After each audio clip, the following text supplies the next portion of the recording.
So you all are representing certain cultures, right? And in different ways. And bro, you living in the U.S., but you speak Vietnamese.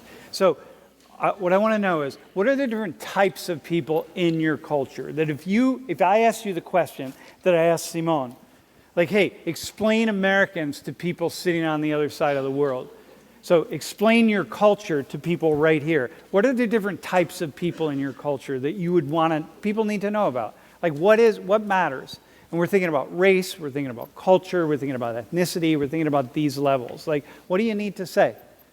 So I'm Panamanian American. I was born in South Carolina, and then I lived in Panama for 10 years. And just off of living in Panama, I could say there's like 3 different type of cultures, but they all kind of mesh into one. So there's like, Panama's really diverse. So it's like you have the city, and then like an hour from the city is like, I want to say like the interior, like country parts, and then there's also parts that are like both the city and the interior. So it's kind of like a mix of both. And then like the foods that they eat are kind of different. And then there's also a difference between like Panamanian Americans and then Panamanians who come from Panama to the United States. So like, let's say international Panamanian students. Yeah. Like we think about, like you're from Panama. If you're not thinking, it's like the indigenous Americans, right? Yeah. It's like if you're not, you're thinking, well, hang on. Oh yeah, I've met Panamanians before. Yeah, you kind of look Panamanian, right? But like, hang on a second. No. If you don't understand Panama and you don't understand the indigenous populations, Los Indios of Panama, and you don't understand La Selva, right? Mm-hmm. And like the jungles and so on, right? Like you really are missing out on a huge swath of Panama. So I didn't mention just now, but I'm actually from Malaysia. If you guys don't know what that is, it's known for 2 things and 2 things only: corruption and a missing plane. Yeah. So and also if you guys still don't know what that is, no, it's not in China and it's not in the Middle East. Fun fact, when I first came to the United States, I actually had to explain to 20 people that Malaysia is not in China or it's not a Middle Eastern country.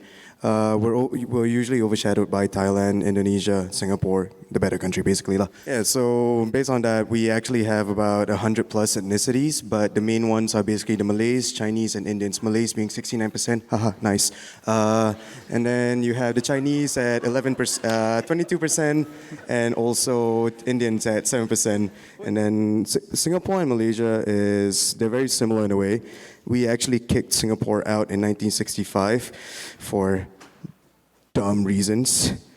Basically, the government wanted a Malay supremacy, while Singapore wanted a Malaysia for Malaysians. This is where the thing comes into play. So it's either you're Malaysian or you're a Malay Malaysian, a Chinese Malaysian, an Indian Malaysian. That's what we're trying to get rid of, basically. And that is a problem. Like we have this thing called. If you've been in a World in Conversation class with me, you probably heard of this before. It's called the Bumiputra rights.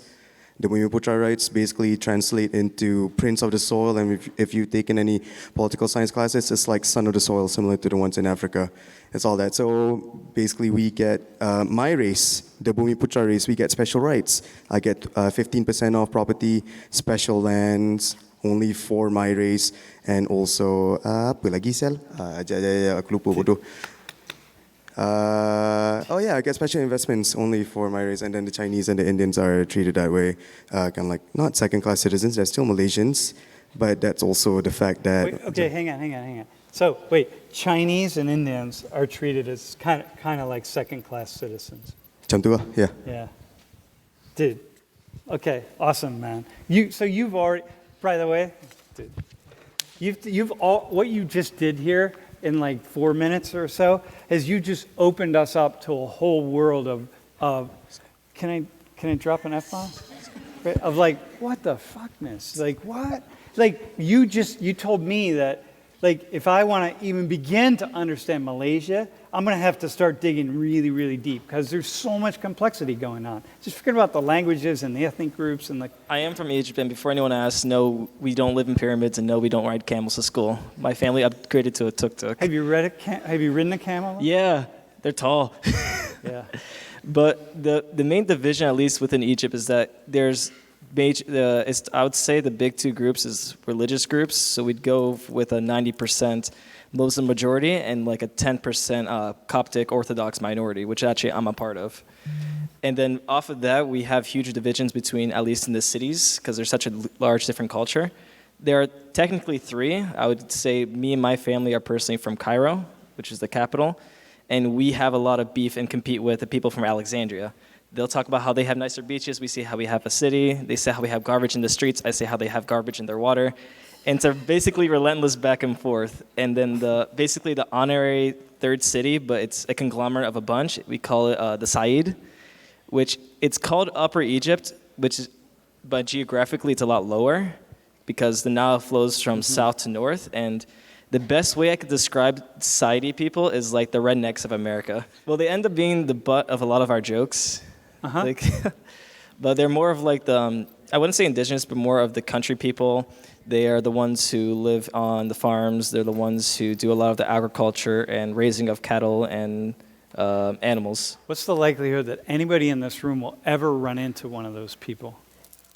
I say it's pretty high right now, because Coming here to the U.S.? Yeah, because most of the it sounds a bit bad, but whenever they are more of a traditional sort of family group, so they have a lot of kids.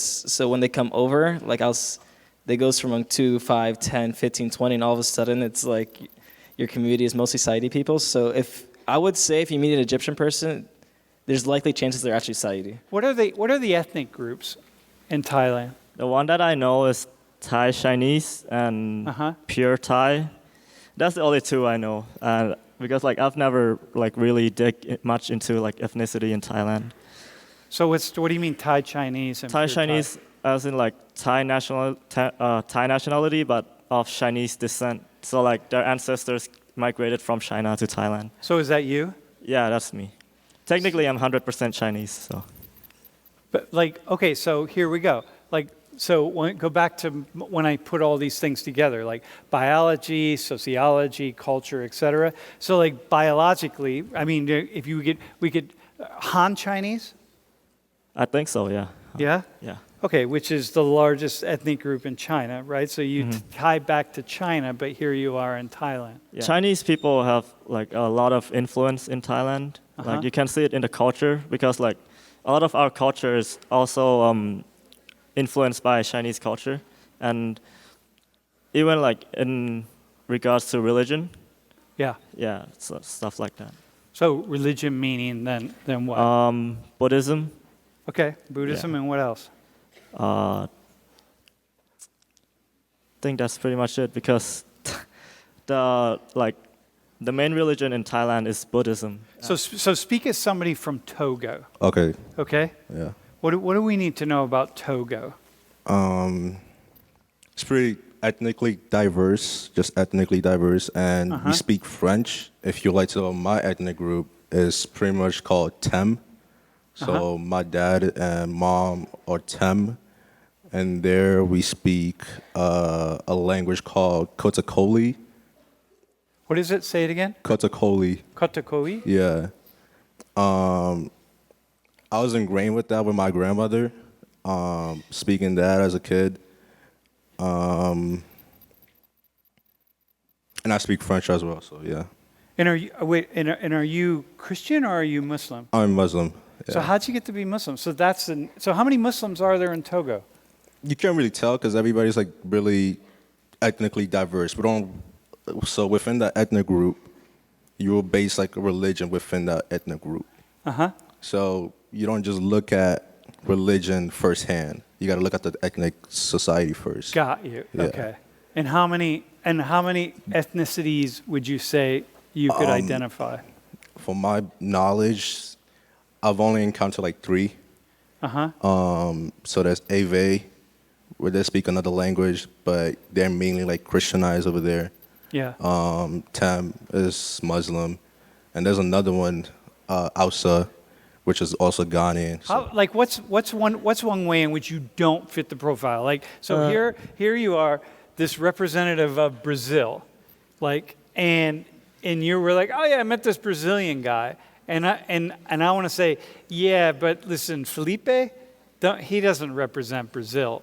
Tell us how you don't represent Brazil. I actually feel really awkward representing Brazil because I don't look like most people from Brazil. I'm white. Okay, got it. Beautiful. So how do you not fit the profile of Brazil? I'm white. I'm middle upper class, and in Brazil, it's like the concentrated wealth is probably way worse than even here. I think it's the first or second country where the wealth is most concentrated. So I am not a good representative from my country. So therefore, when you're thinking about we won't use. Let me hang on. We're going to use the word profile, okay? Profile instead of representative. Sure. But so in other words, Felipe just told you, listen, if you really want to understand Brazil, and you meet him, like he does not in any way, he's not a profile of the average person in Brazil. No. So what's the profile of the average person in Brazil? Give us more. I wouldn't say black, but way darker skin, which is also tricky because I think there was a video about that in the last quiz. Race is not simple in Brazil. For example, he's white, like white, really white, and the same amount as white as I am in Brazil. So people would see you and George, and they would say the same. You're the same. How about Yasira? I think she might be black, yeah. But if she said she was, there's another word, kind of like brown, which is pardo. What is it in Portuguese? Pardo. Pardo? Pardo, yeah. It means kind of like brown. So it also is like, it literally is the person's kind of choice. If what they say they are, they probably are. Okay. So that gets really complex. Yes, and I feel like there's also a little bit of the feature. So if you look more of like that you have an African descent, then you might be, even if the same skin color of someone else, you might be black while the other person is.